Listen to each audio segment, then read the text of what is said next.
Which quarterback do you have more trust in to engineer a game-winning drive if he needs to? Jayden Daniels? Oh, come on. Jared Come Goff? on. Jayden Daniels. Nothing bothers him.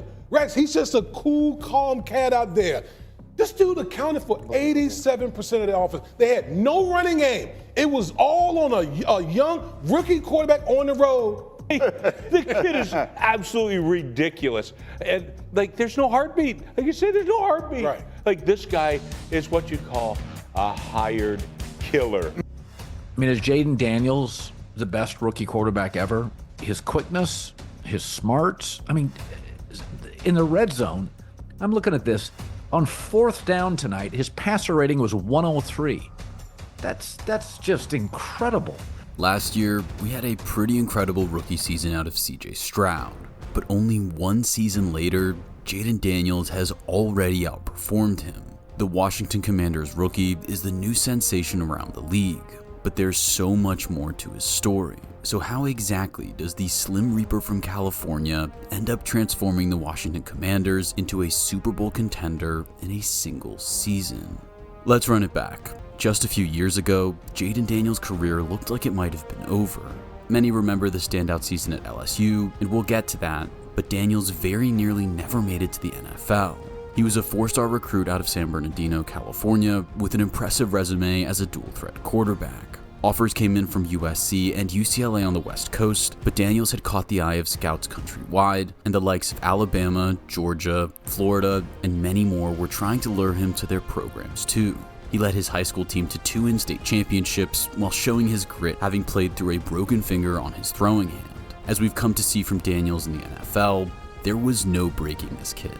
He toughed it out, and the following season set a state record with over 6,400 total yards. With 210 total touchdowns in his high school career, the demand for Daniels at the collegiate level was high. He was slim, but his potential was through the roof, and former Arizona State head coach Herm Edwards won the fight for his signature. Daniels headed to the Sun Devils, where he would immediately start, opting for the better opportunity to prove himself early over some of the more prestigious programs around the country. Having won the job in that freshman season, Jayden Daniels' decision to go to a program with a spot to play early was looking like the right move. In the 2019 season, he threw for 2,748 passing yards and 17 touchdowns with just 2 picks, plus another 468 yards and 3 touchdowns on the ground, utilizing his dual threat ability to dominate multiple shell-shocked opponents. His freshman year really peaked though when he outperformed the 9-1 Oregon Ducks, ranked 6th in the nation at the time. Justin Herbert's team were on a 9-game winning streak that included the likes of USC and ranked Washington, but they met their match with a freshman Jayden Daniels. That game, he threw for over 400 passing yards and 3 touchdowns, including a late 4th quarter deep shot that dropped perfectly in the bucket for Brandon Ayuk, sealing the win for the Sun Devils. From that moment, and in the weeks and months that followed, Jayden Daniels was set for stardom. He was branded as one of the greatest talents going into the 2020 season, and nothing was going to slow him down. That was until COVID struck, and the college football season was almost entirely stripped away. The Sun Devils played just 4 games, unable to gather any real momentum, but the disease that had struck the world hit Jayden Daniels' family particularly hard. His grandfather William had fallen ill with COVID and was hospitalized, along with Daniels' grandmother Betty. Both in their late 70s and vulnerable to the disease, they struggled through, while unable to accept visitors amidst the pandemic. Betty was eventually released and sent home from the hospital, but William needed life support to keep fighting. The family made the impossible decision to remove him from life support in early January. Less than a month later, Betty was readmitted with complications of her own, and she too passed away in early February. Within a month of one another, Jayden Daniels had lost both of his grandparents, and the family would have to wait to hold the funeral under restrictions on mass gatherings. Daniels left the team during spring practice to attend the funeral, having to watch on as they buried 2 of his dearest family members at the same time. His mother, Regina Jackson, said closing 2 caskets at the same time was incredibly hard on Jayden, but in her own words, he's a quarterback, and he took it as one. Jayden's approach was simple. The world doesn't care what I have to go through. In his mind, he needed to focus on the game, but that too would require a level of mental strength that most kids his age hadn't had to find yet. He knew success. He'd felt what that was like in high school, one of the best in the game, a team built around him, having fun and balling. But in his junior year, the 2021 season, Arizona State's offense changed and turned away from the system that allowed Daniels to play at his best.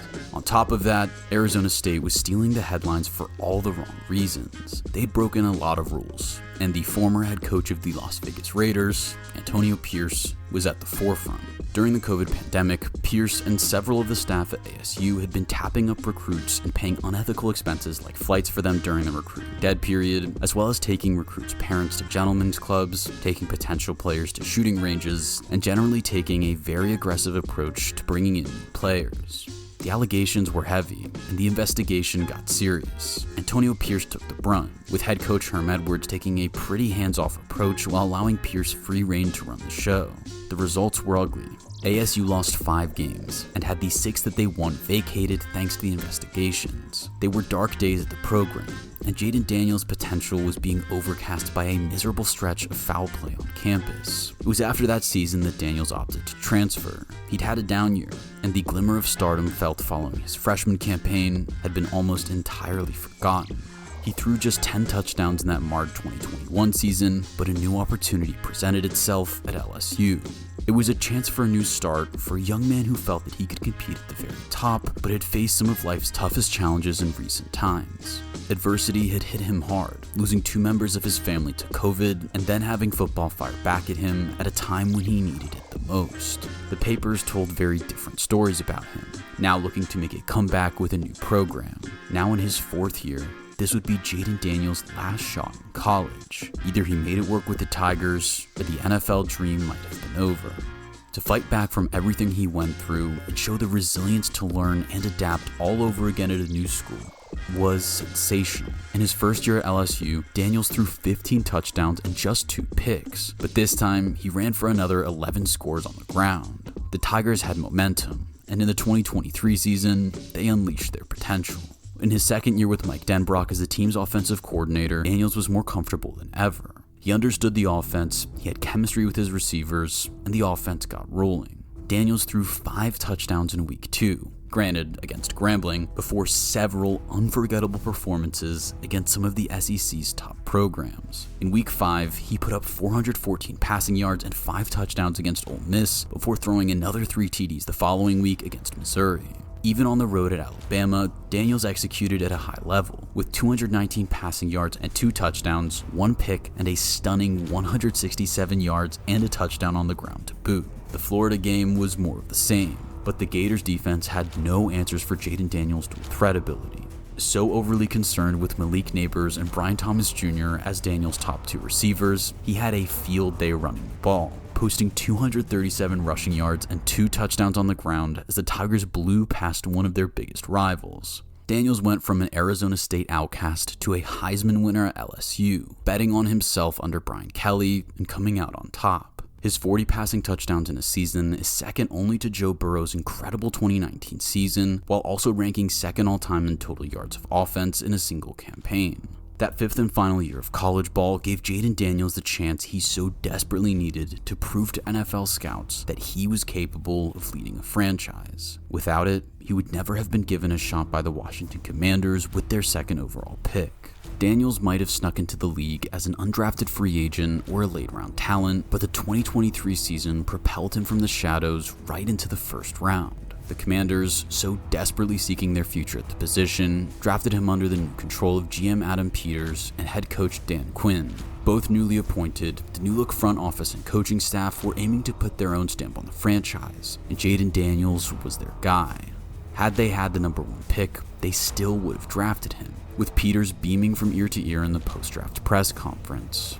The staff built around the rookie QB set him up for success, with Cliff Kingsbury understanding his qualities and creating an offense that worked right out of the gate. Terry McLaurin has been able to flourish as the number 1 guy, but Yami Brown, Zach Ertz, Olamide Zaccheaus, and more have all enjoyed playing with number 5. Washington knew right after the draft what the season has since shown about Jayden Daniels. His experience, maturity, command, and leadership were all qualities that stood out from the crowd, making him the perfect fit for a franchise seeking a new identity. The anticipation was through the roof, and the fans had high hopes for their new quarterback going into the year. but nobody predicted it would play out as well as it did. Not only did Jayden Daniels impress, he competed and forced his name into the conversation with the league's very best signal callers. By week 3, he was rolling with an impressive performance against the Cincinnati Bengals, beating Joe Burrow at the first time of asking. They won 4 in a row to reach a 4-1 record before going on the road to face the Baltimore Ravens. Even in the loss, Daniels impressed in one of the toughest environments in the NFL. As the season progressed, Jayden Daniels' level of clutch intensified. The Hail Mary against Chicago, while banged up with a rib injury, will be one of his most memorable, no matter how long his NFL career plays on for. A sensational moment for any NFL quarterback, but for a rookie propelling a franchise to new heights, just the beginning. Amidst a tough stretch, Washington had to find themselves again. Daniels was hurt, but battled through, and the Commanders suffered 3 straight losses against the Steelers, Eagles, and Cowboys. They needed to finish strong if they wanted to make a case for themselves as contenders, and answered the call with 5 straight wins to end the regular season. Once again, Jayden Daniels fought off the adversity with a level of poise and calmness rarely seen around the league. He never seems fazed, no matter the situation, and those clutch performances just kept coming. The comeback against the Philadelphia Eagles was one of his greatest. He wasn't perfect, and amidst a fourth quarter push to get back in the game, he threw an uncharacteristic pick that nearly cost Washington their chance at a comeback. But the defense stood firm, only giving up 3, and Daniels went on to lead a game-winning drive that resulted in a touchdown right over the middle of the field to Jamison Crowder. The following week, a touchdown to Zach Ertz in overtime that once again sealed victory for his team, and this time also clinching a spot in the playoffs with a game to spare. Daniels was headed for win-or-go-home football in a year that outperformed any preseason expectations for the Commanders. Their win projection for the season was set at 6.5, not a team the odds makers believed was capable of making the playoffs, and certainly not the divisional round. But again, the young quarterback went out and showcased just how good he is, and at this point, his potential knows no limits. Daniels went on the road and fought an informed Baker Mayfield in his home stadium, coming out on top with yet another brilliant performance down the stretch. The biggest of moments just don't seem to faze him, which is something you simply cannot teach. The play that sealed the game, Jayden Daniels scrambling away from trouble and diving through traffic for a first down. That play allowed Washington to run the clock down to just a couple of seconds, with the game-winning field goal doinking off the upright and through to send the Commanders into a divisional matchup with the Detroit Lions at Ford Field. For everything his college career was, and the challenges he faced both between the lines and away from the game, Jayden Daniels has won himself many fans. He's already cherished in Washington, with so much left to offer, while neutrals can't help but respect such a brilliant rookie season. Jayden Daniels is undoubtedly going to be one of the greatest quarterbacks of his generation, with a claim for multiple MVPs and maybe a Super Bowl ring or 2. The Commanders won the draft, and their window for winning a whole lot of football is right now.